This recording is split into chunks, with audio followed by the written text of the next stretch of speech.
21,000 કરોડનું ડ્રગ્સ પકડાણું બેન જૂનાગઢના દરિયા કિનારેથી ગઈકાલે 2,000 કરોડનું આંતરરાષ્ટ્રીય ડ્રગ્સ 4-5 મુસ્લિમોને પકડી લેવામાં આવશે.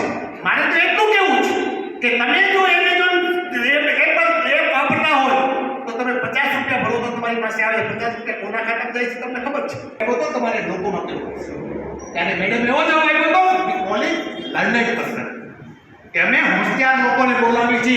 આ થોડ કાંટા જવાને રોજ નદીમાં બેસાડે રામ મંદિર એને બનાવવું છે. રામ મંદિર બનાવવાનો તો કોઈને અભિનંદન પાત્ર હોય તો રાજીવ ગાંધી અભિનંદન પાત્ર છે.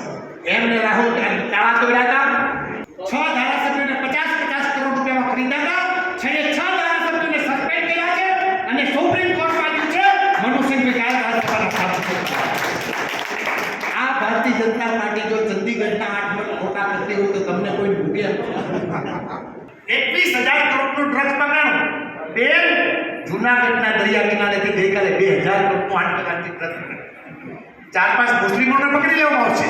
મારે તો એટલું કહેવું છે કે તમે જો એમેઝોન એપ વાપરતા હોય તો તમે 50 રૂપિયા ભરો તો તમારી પાસે આવે, 50 રૂપિયા કોના ખાતામાં જાય છે તમને ખબર છે. ત્યારે 2,000 કરોડ રૂપિયાનું ડ્રગ્સ આવ્યું પૈસા ફોરેન મોકલ્યા છે. મોકલનાર કોણ?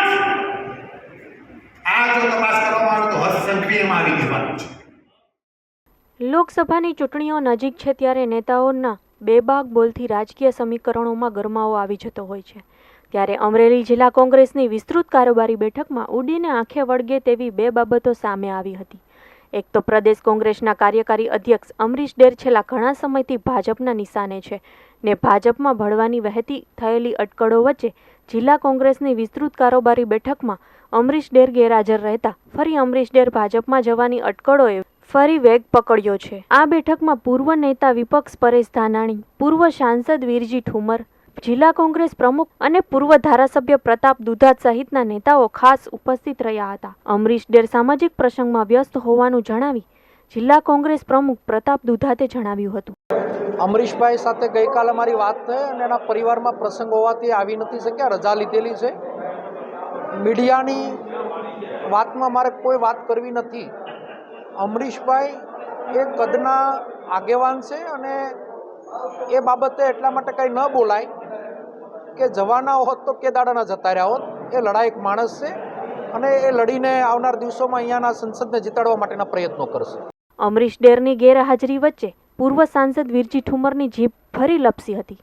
અગાઉ પ્રધાનમંત્રી મોદી વિરુદ્ધ અશોભનીય ટિપ્પણી કરી હતી તો આ વખતે વીરજી ઠુમરે ગૃહમંત્રી પર આક્ષેપ કર્યો હતો અને કરોડો રૂપિયાના ડ્રગ્સ પ્રકરણમાં ગૃહમંત્રી હર્ષ સંઘવી સહિત ભાજપ સરકાર પર આકરા પ્રહાર કર્યા હતા.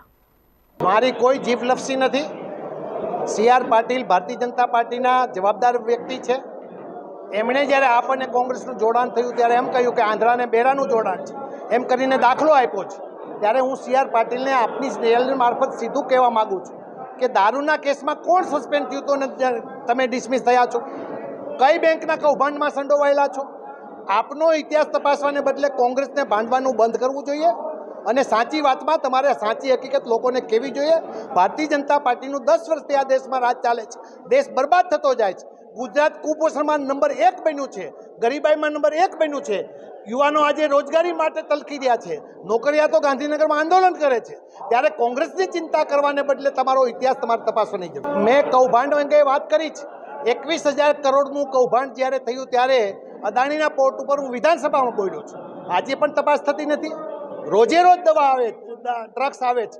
ડ્રગ્સ નેલાડ કોણ છે એ જો તપાસ કરવામાં આવે તો આ જંગલ ખાતાના પ્રધાનની 70,000 કરોડની મિલકત માટે એક આઈસ ઓફિસરે હાઈકોર્ટમાં જવું પડ્યું. આ પરિસ્થિતિ થવાની છે.